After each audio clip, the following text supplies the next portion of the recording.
Good evening, dear friends. My name is Boris Grozovsky. I am an economic observer.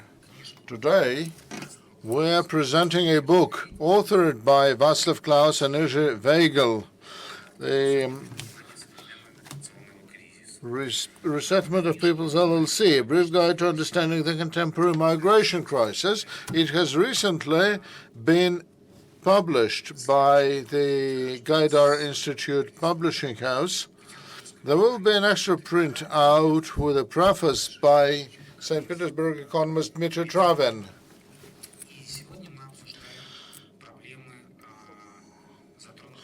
Today, we are to discuss issues raised by Václav Klaus in his book.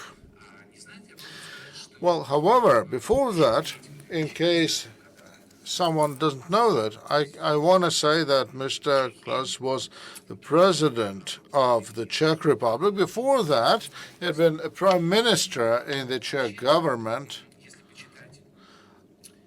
Generally speaking, if you read his articles and interviews, you will find out that he is a politician which the Russian political community desperately needs. Well, yes.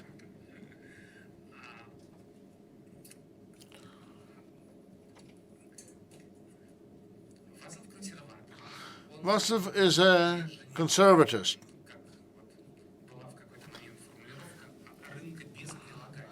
And he used to be a proponent of the pure market, a market not limited by some provisos or social clauses, some social economy for the people, just the market.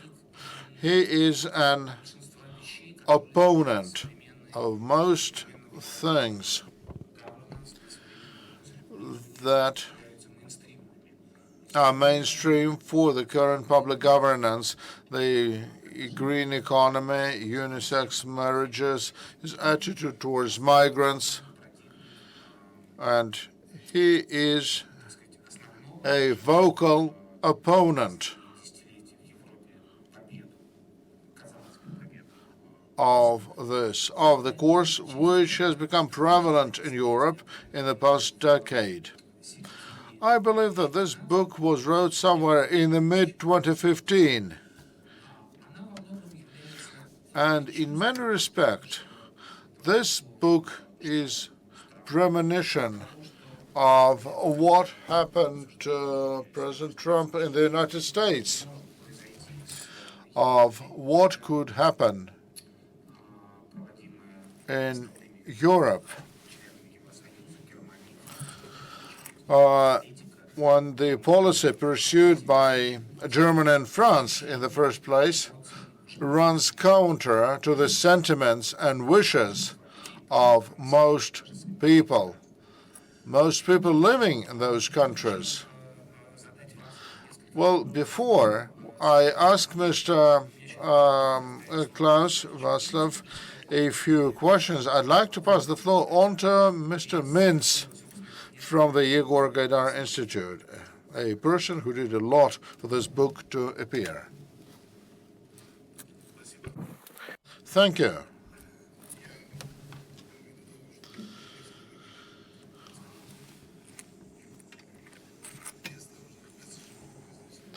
Well, I will be very brief, since several blatant messages have been voiced. Well, this book is unique. It is unique in that this book is authored by two persons, by the president and a person who was his close ally and who was chief of his administration, a person who has a unique experience in achieving a reform of managing a country and has a very deep understanding of the fundamental aspects of the economy.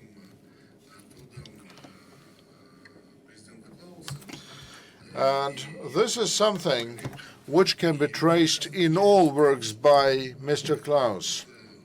This is what makes him distinct. He's not just a scholar who is theorizing about various broad concepts, but he's a person who has a unique management experience. In this case, this is a truly unique book.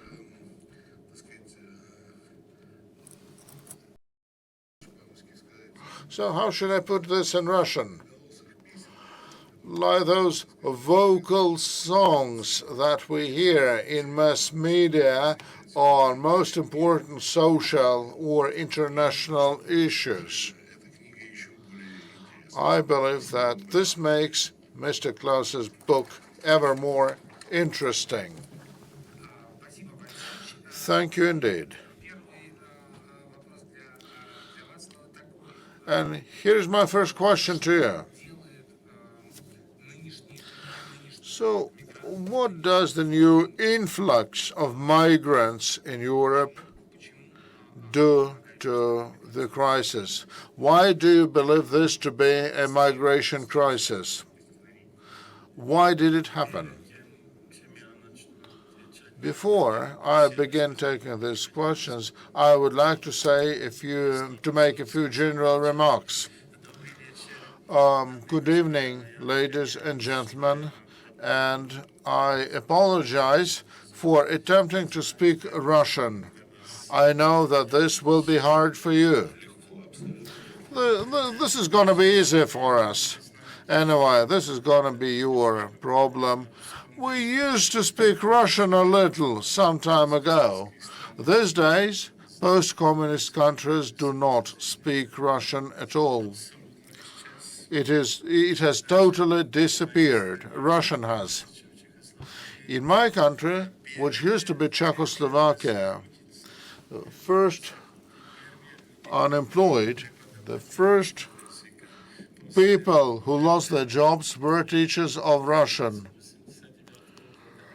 In November 1989, the Russian language disappeared. So my Russian is very poor. I apologize for this.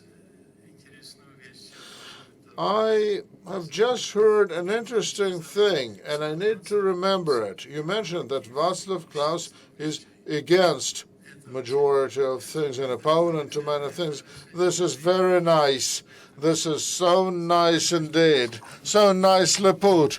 You also mentioned something else, but that would be enough. I am against most things of today's world. This is beautiful. Also, thank you indeed for this small book to have been published in the Russian language. Thank you indeed. Thank you, Gaidar Institute Press, for publishing this book. Thank you, Boris, for meeting someplace in a conference in Tel Aviv or some other place, and I then showed him an English edition, and he then decided to have this little book published in the Russian language. And after the Czech edition appeared in November 2015, it was published in the German language. It was published in Flemish. It was published in Flemish. It was published in Sweden.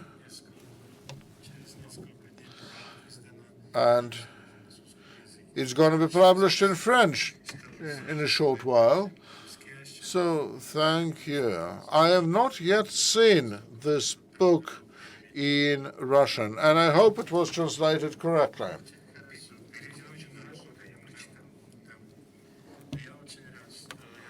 And I'm so glad that I can present this book to you tonight.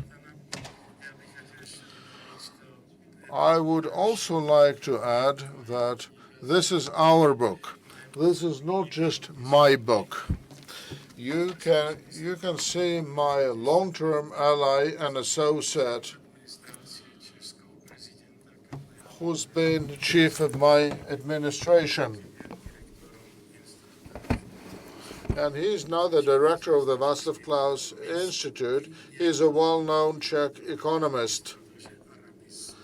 And he's also an Arabist, not just an economist. He's not just a famous or well-known Czech expert. He's just an expert. And he's an expert in the Arab world. This book was completed by the autumn of 2015, and we were so excited. We were really nervous when we wrote about this misinterpretations of mass migration as a phenomenon.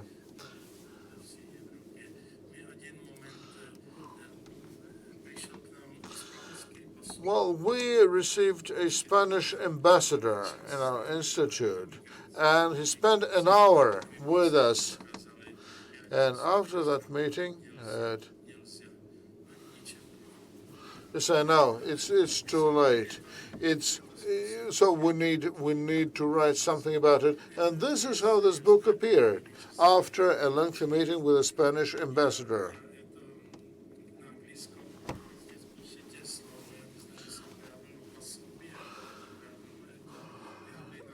I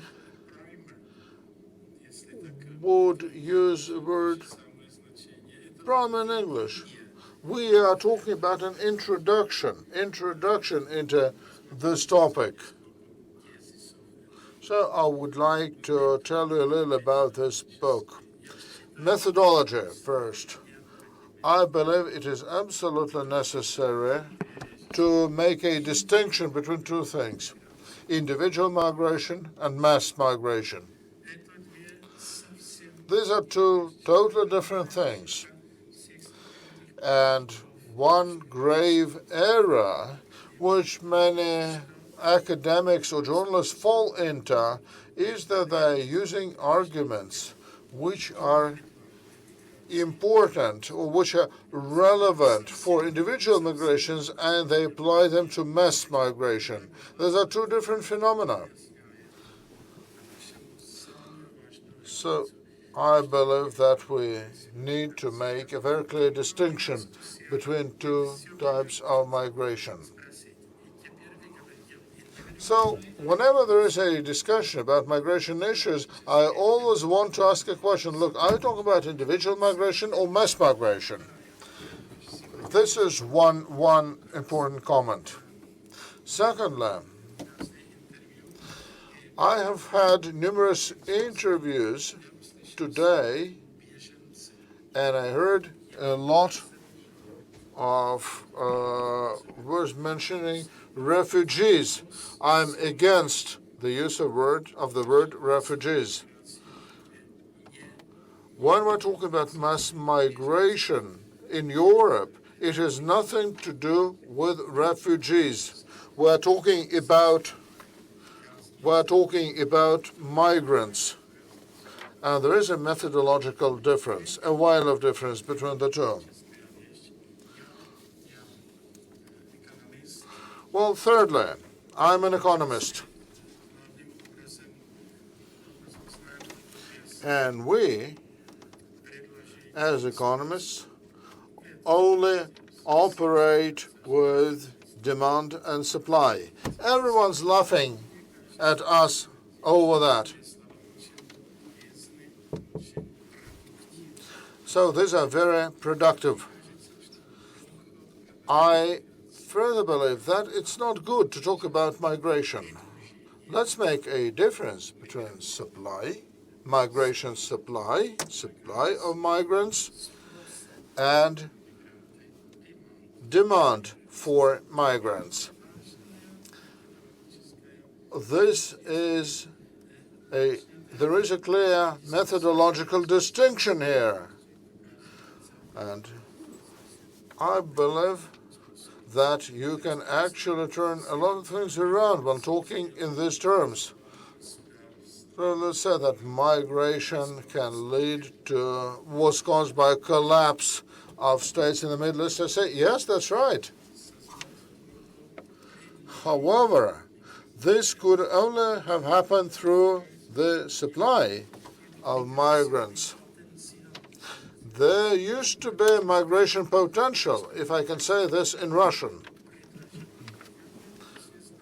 So we're talking about demand and supply.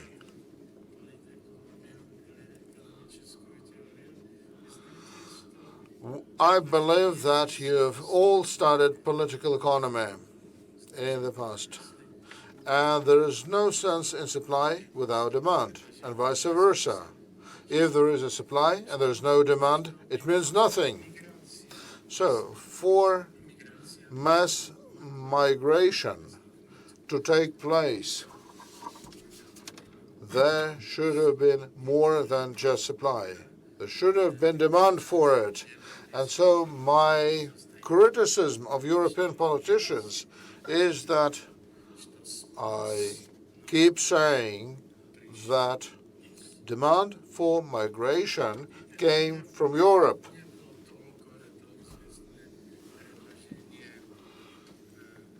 And it was not just an idea generated by Madam Merkel.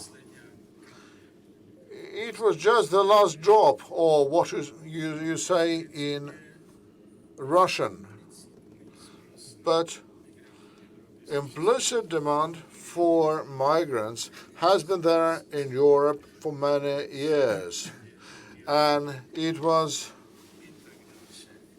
a factor of the multiculturalism and other policies. So I believe it's important to differentiate between demand and supply, because it's a further demonstration, and it could be shown in a new sense, in a new light. Personally, for me, the problem of mass migration is the problem which is pertinent for Europe. Not the Middle East or Northern Africa. It's very important to understand this, and mainly European policymakers do not like it, because it's easier for them that it's not our blame. It's someone else has made it, like United States are to blame because of the collapse or destruction in these countries. So the role of the European political elite is a pseudo-elites. They are far from being elites, and this is the main idea. Everyone asks why, what is the reason, and I always used to say that this is the integral part of their incumbent project of a new Europe. They intend to create a new Homo Europeus, like communists were eager to build a new builder of communism, if I'm not mistaken. So they intend to create a new European human being. Who they are? The political elite of Europe. Now they have come to a perception that old Europeans, like Václav Klaus, it's very difficult to generate a new European human being, and for them, migrants are people without any roots in any European country, and this is a very solid material to create or generate a new European human being. So far, no one, no known politician accepted this idea explicitly, but implicitly they recognize this, and this is the basis of which explains the entire behavior. Unfortunately, to those people who do not like the centralization or unification of the European Union or European countries. I'm afraid that this mass migration is quite a convenient explanation or reason of the need for centralization of the European Union. And this is another explanation of my criticism. And the last thing I would like to mention is that does Europe need these foreign migrants? In some chapters, we provide for some argumentation, and we are claiming that we don't need this. It's never in history of Europe we have never seen a huge number of people coming to Europe. Just 100,000 billion people as compared with the times of a Great Revolution. So demographic problem is not a serious and well-grounded reason. And as economist, I cannot agree with the idea that we lack labor force in the European countries. We have 10% of unemployment. This is approximately 23 to 25 million people spread across the European countries, and they are able of working, but they are not willing to do so, up to 9% according to the recent statistics. And in the Czech Republic and Germany, we see the lowest profitability rate, around 4.9%. So, therefore, it seems to me that we have enough labor force in Europe, and there is no need to import migrants who practically eliminating the traditional European way of living, its culture, and so on and so forth. This is my brief background. Sorry for my Russian, but I do hope that you understood what I was saying.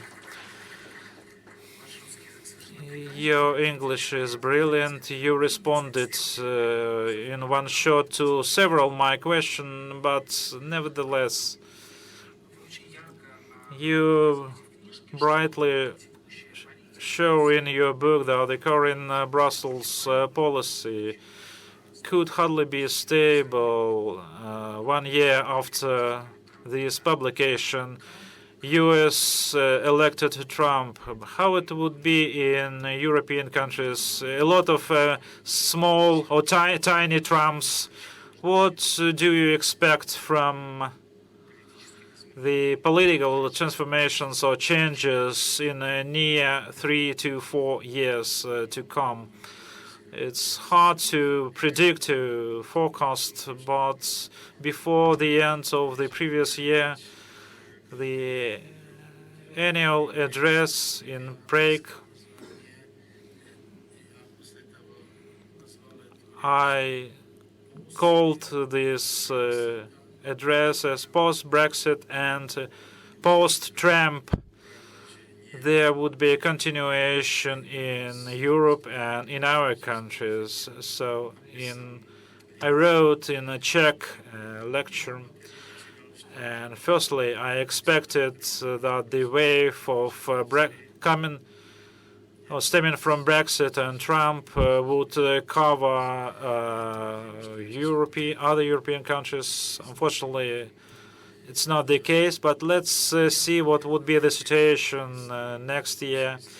I'm not the optimist in terms of next Brexits or next Trumps coming into the play, but unfortunately, I see the situation which is demonstrated by Spanish writer Ortega Gasset. Maybe some of you know him. It's called in 1928 or something like that, something around this time. It was called La Rebelión de las Masas, Rebellion of the Masses. Rebellion of the Masses.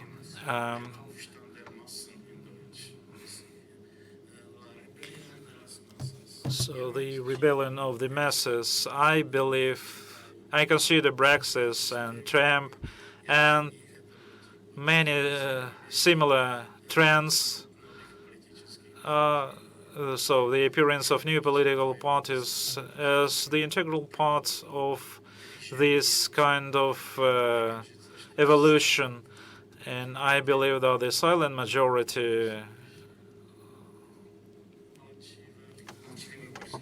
молчаливое большинство, has already made their mind that something needs to be done, and they should put an end, and they should take as granted the things provided by the political elites, not from Brussels, not only from Brussels, but from other capitals.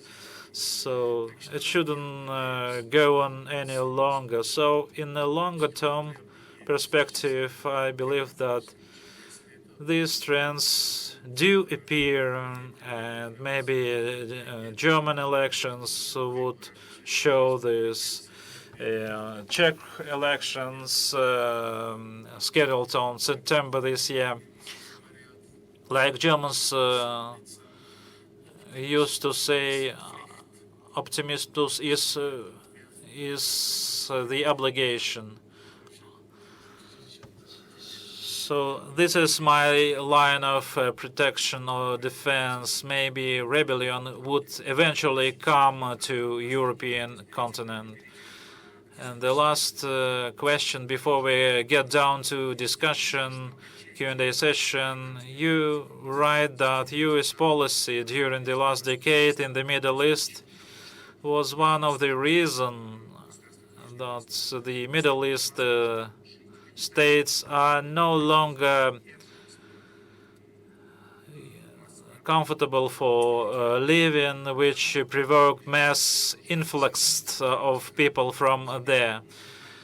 How the policy should change, not in our countries, but in the Middle East, and especially in the light of the U.S. policy, European policy, so not to create such demand for migration.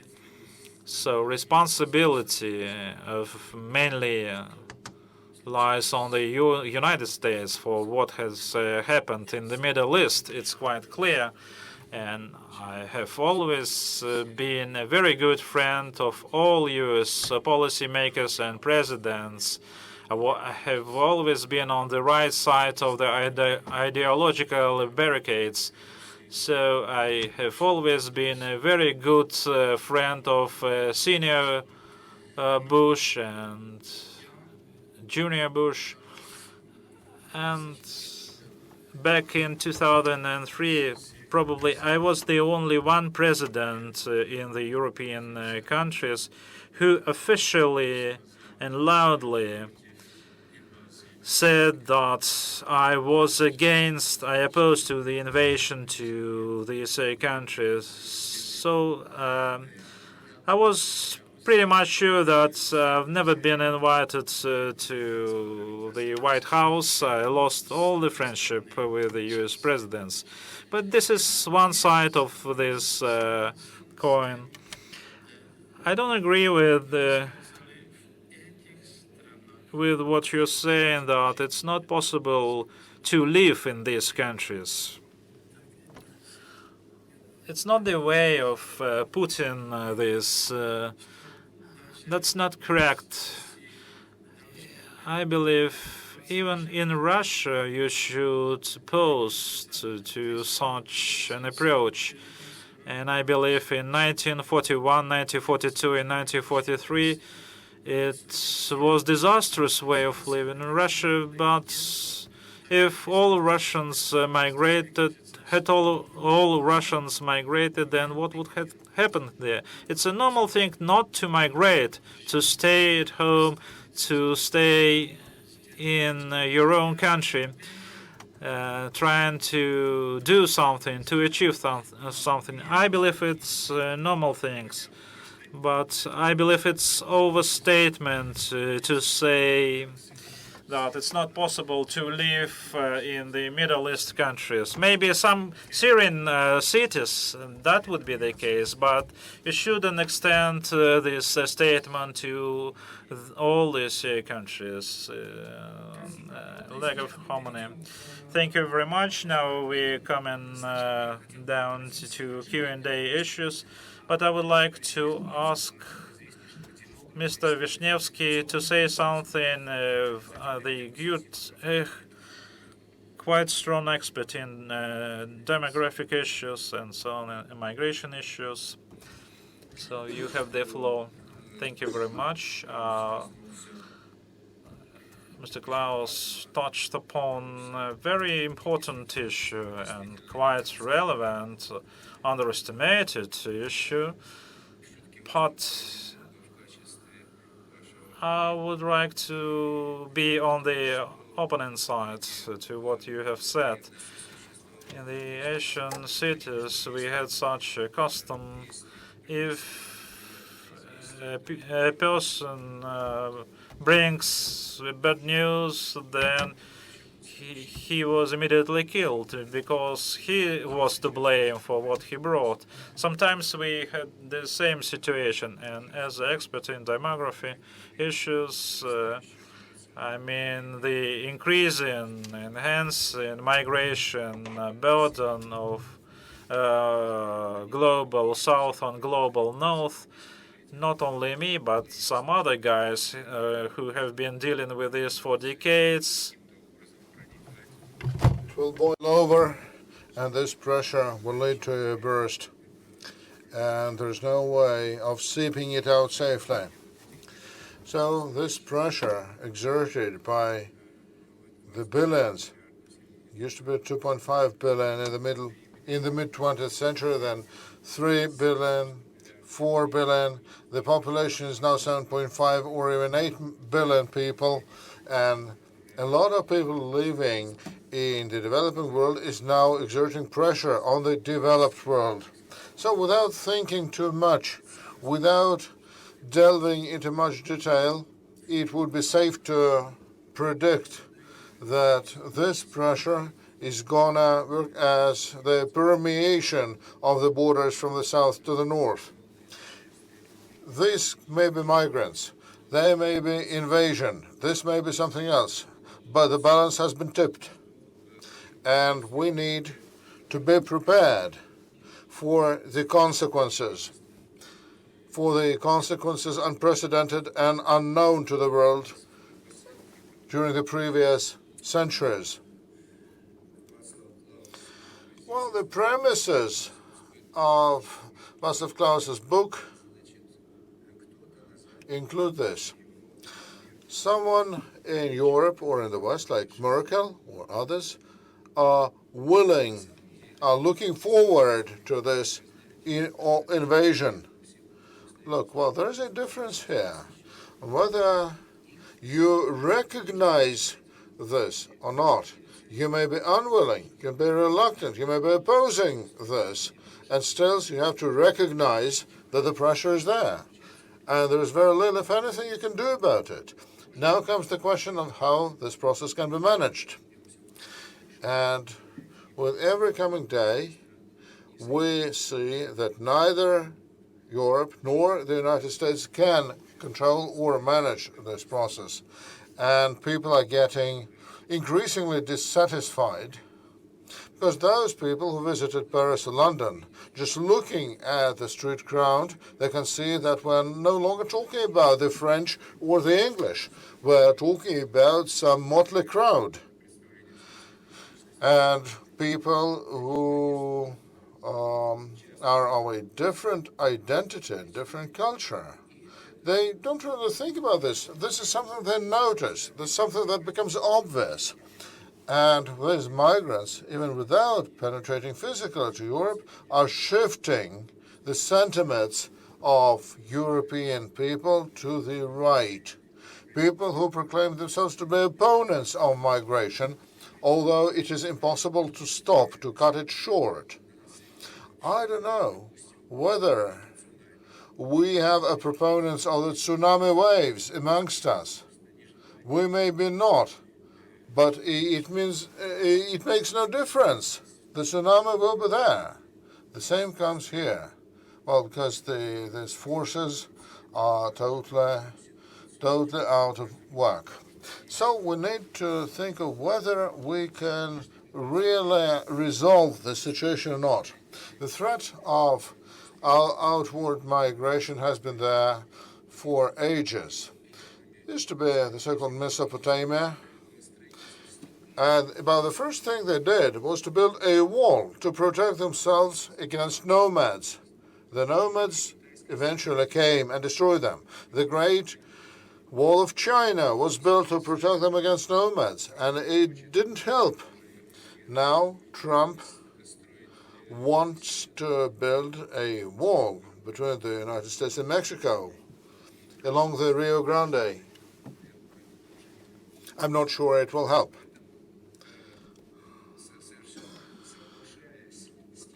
So, agreeing that there are so many risks associated with migration, and I agree that there is no reason to welcome this migration, still we have to recognize that we cannot handle it, we cannot stop it.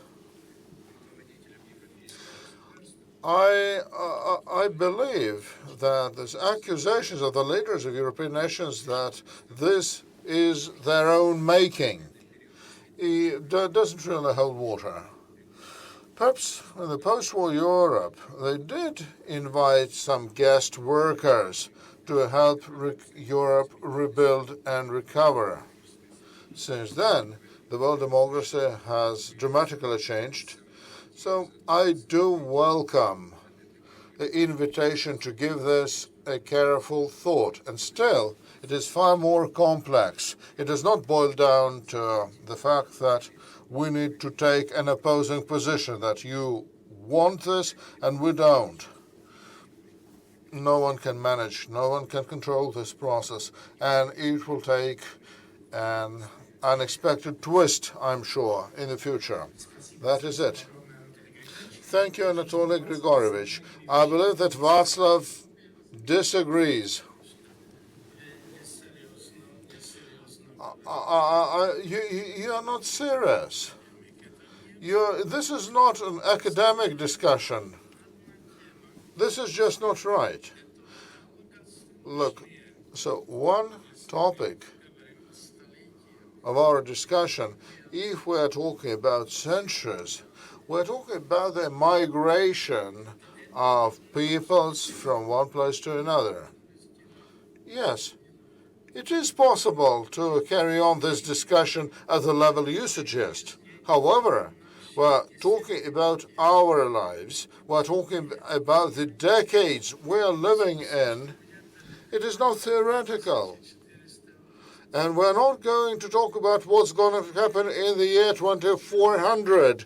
This is already happening. This is happening. Why are you talking about the year 2400? No, what's happening now are the two sides of one thing. It is part of the demand and supply scheme. This was brought about in recent years.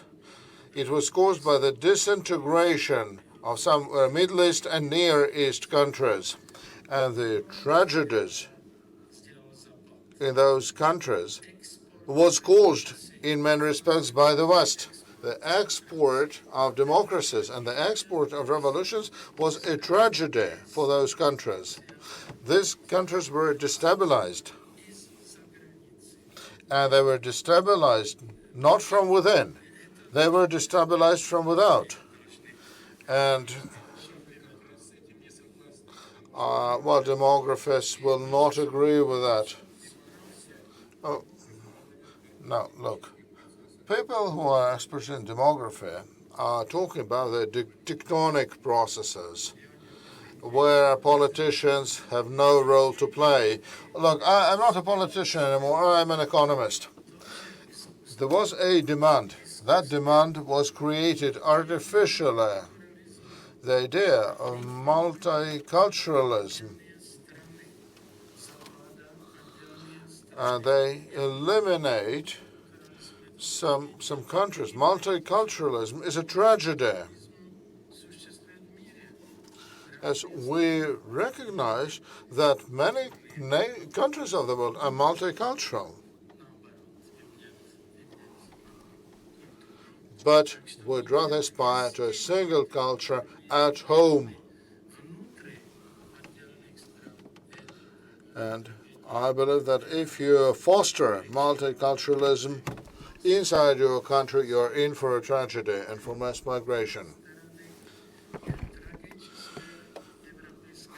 On the other hand, it was a tragic mistake to eliminate borders in Europe. If internal borders in Europe were not eliminated, there would be no mass migration to Europe. It could not have happened.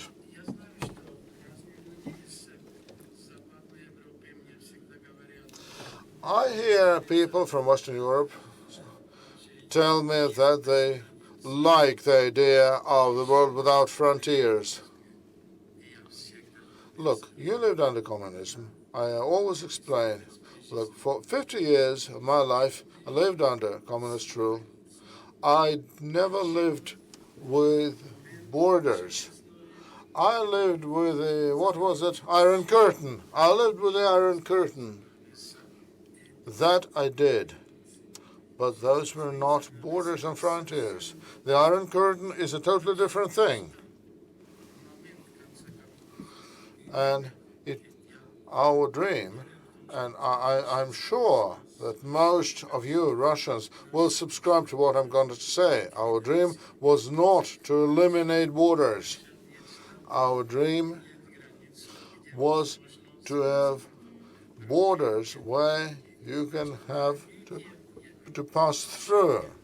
So the Schengen caused mass migration. This is what I write in my book about, not about the millennia of human development. Thank you. Thank you, Václav. Thank you indeed. That was a very important dialogue. And these are the pivotal problems to it. Let us move onwards. More questions and comments. And a person from the Atlantic Council. And yes, you will have a chance to ask a question too. Afterwards, later. Thank you so much. It is so good. It is so good to listen to you speaking Russian. I'm totally amazed at how you speak Russian. Yes, you already said that you like Trump.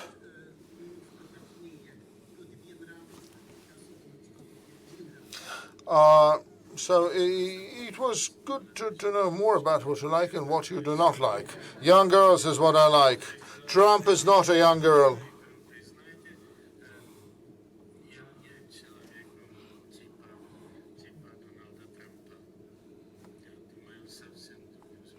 I'm not like Donald Trump. I believe that situation in the United States and Europe has taken a tragic twist. The arrogance of politicians is unacceptable. I believe something needs to be changed in the United States.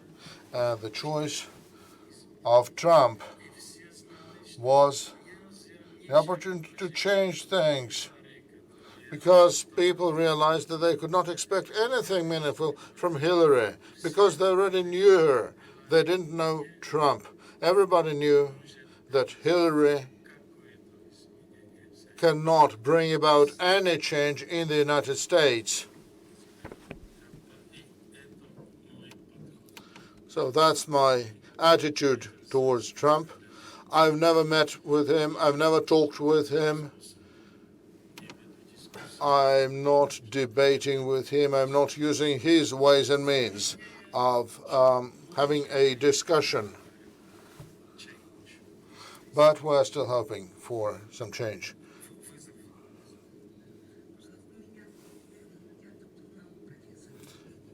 I'm a professor from the Academy of the National Economy. I have two scientific questions for you. Here's question one. If Europe doesn't need migrants, how can you explain the purposes of political elites in Europe that attract migrants? If political elites are European citizens, then we have no reason to believe they are wishing bad for their nations. So there is a serious discrepancy between their behavior and the mistake of migration. They're not the silliest people in Europe. And my second question is this. If you bring together Brexit and Trump, in the sense that they are moving towards the ends, so can you define the vector of their motion? Where they're going to? Thank you. Václav, would it be convenient for you? What would be convenient for you maybe to gather some questions? I'm too old to remember all the questions.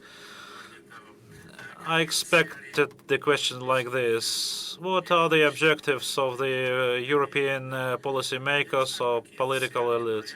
I'm not aware of the objectives, but what I'm sure is that's stupidity, because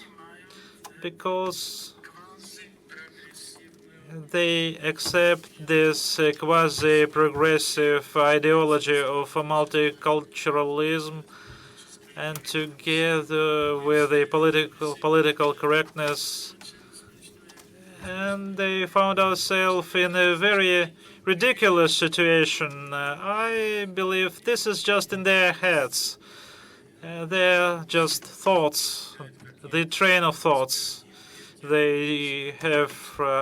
I don't believe there is some conspiracy that President Obama would ever call to Merkel. This is the way of they accept this erroneous ideology of the multiculturalism. Dogmatism? I thought you have said Marxism. Multiculturalism is a sort of cultural Marxism. It's not far from there. The direction they are moving in, I'm not sure. I know. If you feel that European Union behaves correctly or moving in the right direction, then probably each of these mass events is quite dangerous. It's fraught with dangers, especially if you have some premonition that what is observed in Europe is a right thing, then that's the right train of thoughts. If you regard this as a tragedy of today's Europe, and some things should be changed, some new things should be in place. If post-democracy is today, freedom, non-political correctness, and so on and so forth. So just to continue, Lensdorf used to say that the multicultural team of the Federal Republic of Germany. We as economists understand that we should talk about the cost efficiency or efficiency. Team is efficient because of the influx of migrants. No need to invest your own human resources. You can buy a cheaper labor force, I mean migrants, as more efficient. Now, as I understand, Europe faces inefficient labor force, which cannot attain such a level of productivity as the European one. Now we are talking about the tolerance. Europe is getting huge numbers of migrants who are not tolerant, and they pressing and trying to change the European Christian culture. And in particular, Russia also faces a multi-century experience of coexistence of various religious communities, be it Christianity, Muslims, and those people who confess various religions. We are not losing our own identity as Russians. We are just reinforcing each other. The Muslim is quite positive to some Christians things that happen in our country. So we are. So the issue of using Russian experience in terms of coexistence of various religious communities. This last question, I must say, I'm not the expert on Russia. I've been only once, 10 or 15 times in Russia, mainly as a politician, and so it means that I've been to Moscow and I've seen Moscow and St. Petersburg from the window of the hotel. And I visited only once Khabarovsk as a chairman or presidency of the European Union when Czech Republic was presidency in the European Union. But I've never been to other cities or places in Russia. I've been to Sochi, but I was taken from airport to some hotel 200 meters, and I've never seen any person. I've never seen a sea, the Black Sea. I'm not expert on Russia. I'm not afraid of talking about Russia, but I'm afraid that I don't have enough knowledge about Russia. I understand that you have a problem of multiculturalism, the problem of coexistence of other cultures which are growing faster than the traditional Russian culture. Nothing new. The first part of your question was dealing with the Count Lensdorf. He said that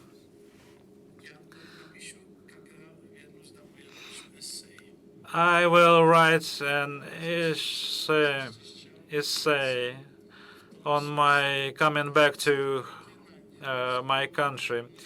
He said that look at the German national soccer team and look, only Polish, Turkish names are there, which was presented as the positive example. The German Republic is so rich to purchase top-level athletes. It's not a good analogy with respect to the mass migration to Europe. In Prague, 2 years ago, there was a World Cup on beach volleyball, and So a team of 2 persons. And this team was composed of persons who just received German nationality months ago, before the competition.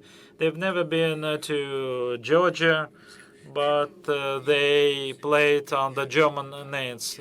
This is not a good analogy of migration. So, football. Now you are talking. What was the second part of your question? Tolerance.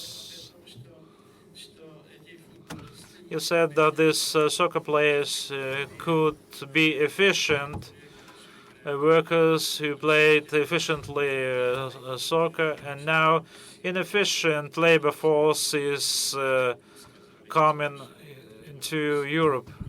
It's not a question. I would say that this is today's mass migration at the background of the multiculturalism. So these people are not coming to Europe as labor force.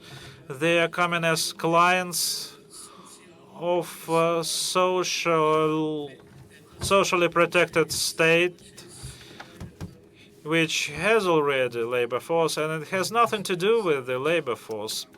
So we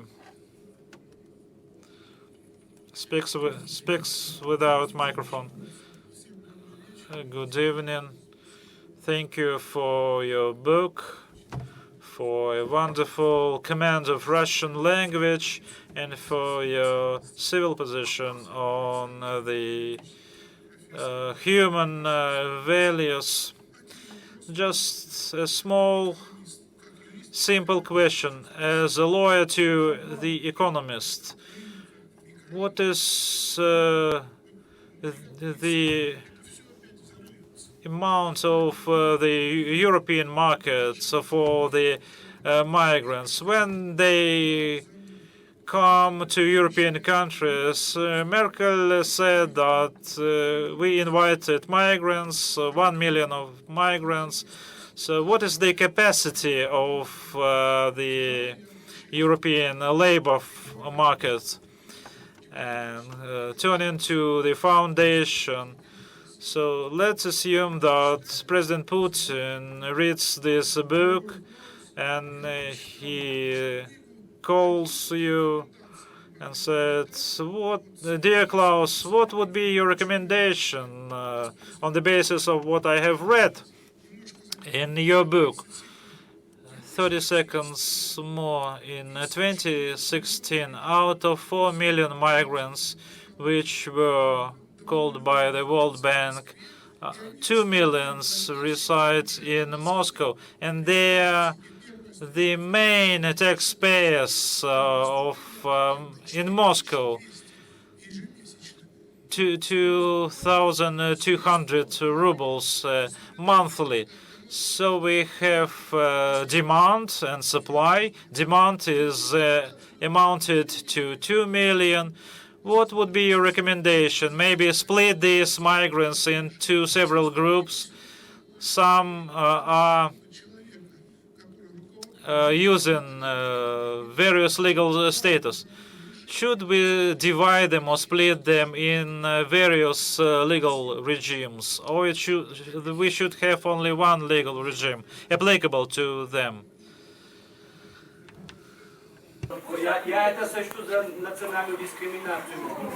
Национальную. Ну, спросите, я...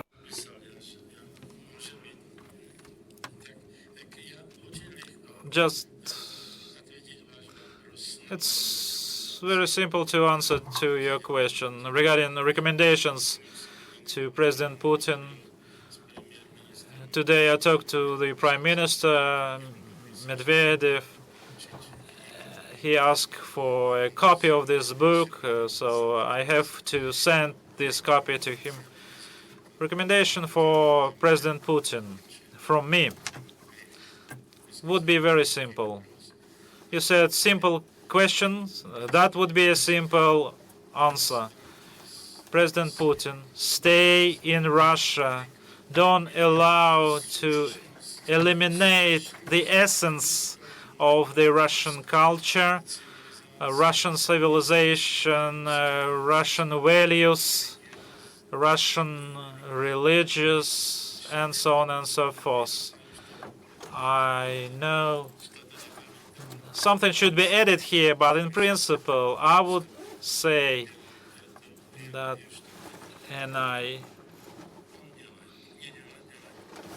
he's doing this. I see it from Prague, and I believe this is what he's doing now. About the intensity or capacity of the labor market in Europe. I used to read some years ago a very interesting article saying that if a person, every person or every household or family in the world would get a standard US garden or backyard, a small backyard or small house or cottage somewhere in suburbs of the US cities, you know how it looked like this room, maybe smaller. The size is about this room. So the calculation were that all people would have fit perfectly well in Texas. In Texas.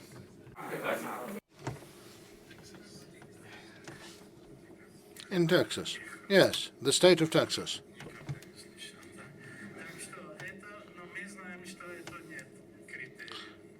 However, this is not an option. I would say that when the European culture is going to be dismantled, the European lifestyle, European values, European behavior,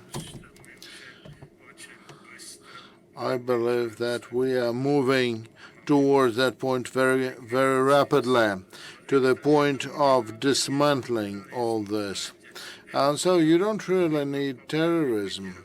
Europe will be liquidated by immigration without terrorism. And last question, please.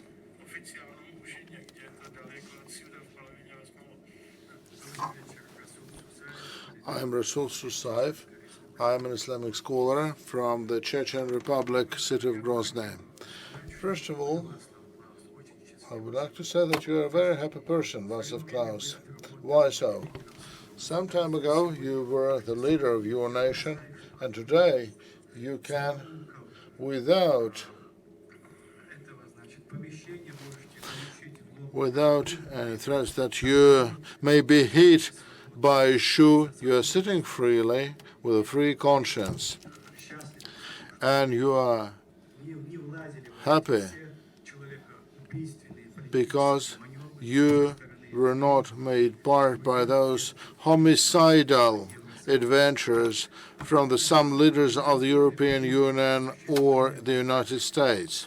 As regards the migration policy in Russia, I would like to offer you a true example. Yesterday, a Tajik, my former classmate, wrote to me. They were used to stay in Moscow. They went to Krasnodar. And then he's writing me a letter. No, he owes us money. However, he sent us away without paying us. Can you help us recover our money? And I am a Chechen. I said, okay. Put down his number. I gave him a call and said, so why do you do this to them?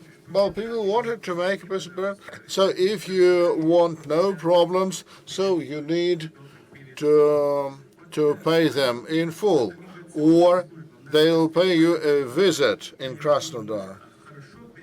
meaning that the migration service is very reluctant to help migrants. Secondly, so what's your question about?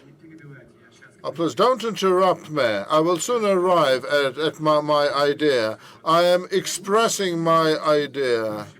So I'm the future president and you're the past president, so I want to take my time. So why is Europe flooded by migrants? Just because a person wants to live a tranquil life. He wants a nice home, a car, a telephone, and a TV set. Whereas United States came to the Near East and it bombed Iraq and it bombed Syria. And thank God we went to Syria to bail it out, to save it. And so they killed Muammar Gaddafi like a mad dog in the 21st century. So I want to say this. Do you believe that the incumbent president, Barack Obama, is a military criminal, a criminal against humanity, and he needs to be put on trial in The Hague like Milosevic in his time? This is not a question for me. No. This is not a question for me, not at all. But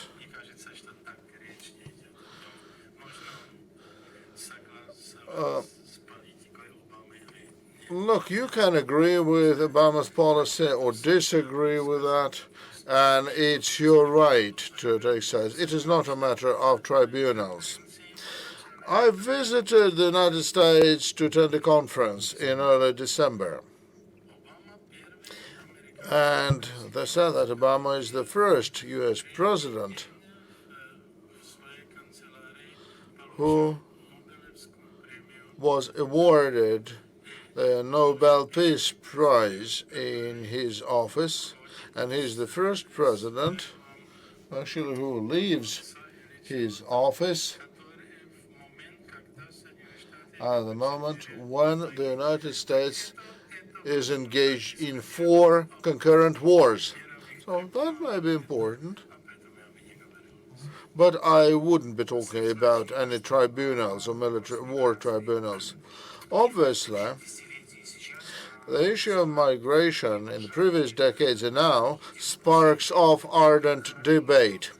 And this may be good, that in the course of our hour-long discussion, we have managed to have a constructive, a great discussion.